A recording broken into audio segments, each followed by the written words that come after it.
I find myself in unpleasant situations where a fly may fly underneath the microscope and the breeze from the fly's wings may blow one of my sculptures away.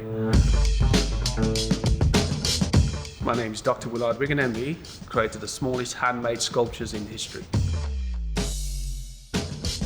I have a record already, I have 2 world records. I have a motorbike inside a human hair. I think it's about 15 microns, I'm not sure.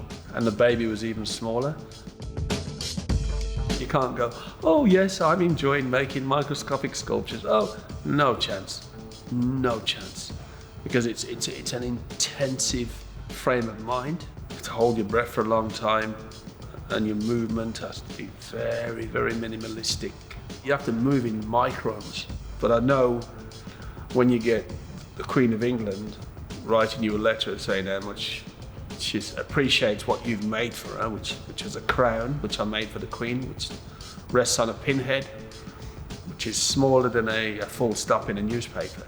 I get a lot of satisfaction once I've finished. That's it, done. A lot of people see my work as being a bit of a miracle to them, whereas to me, I see it as a normality because it's something I've been doing since I was a child. The first creation I made was a house for an ant, furniture for ants. I used my dad's razor blade, broke a piece of razor blade off and started creating, sculpting away. It was a natural ability. Having the condition that I have, which was diagnosed late, which is autism. I have that condition. Age 5, if you were told at school that you're illiterate, that you are the consequence of failure, that you'll never become or you never amount to anything. So that's enough to traumatize you in a way where you believe that you don't exist. But running away from school was the best thing I ever did because that taught me to be who I am today. I found me, I lost me, and I found me through another world. I wanted to look at things that people couldn't see. I felt tranquility in that world. It was my world. I don't do any sketch, I just work from my mind. You know, I take a piece of material, like for instance, I carved the church out of a grain of sand, a Sunseeker yacht out of a piece of dinner plate. When I'm carving a grain of sand, which I use a little piece of diamond attached to a hypodermic, I use that to chip away, you see.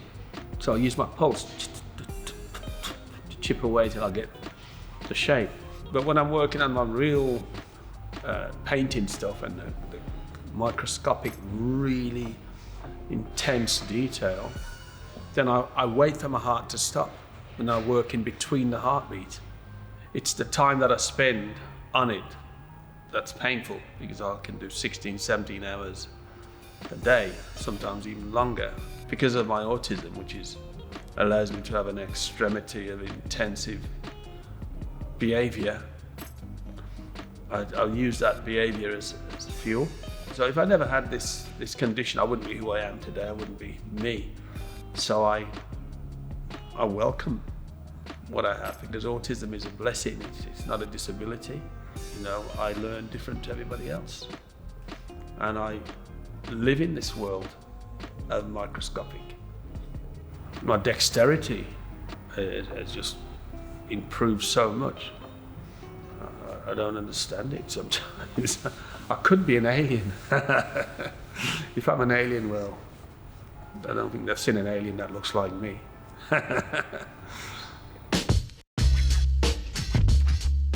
This is going to sound crazy, but it's true. I was working on Alice in Wonderland. Alice was cut out of a piece of nylon, cut out into shape. I made some tweezers from my eyelashes.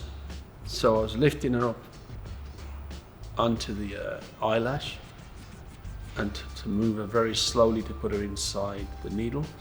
And as I lifted her like that,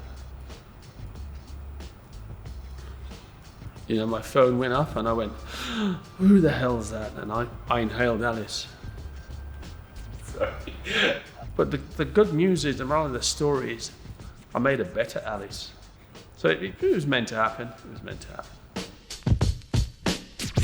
When I got my honorary doctorate, you know, I felt like the scarecrow in the Wizard of Oz. Because the scarecrow, they told him didn't have a brain, you know. They said that to me in school, but they made a mistake. my mum would always tell me, she'd say,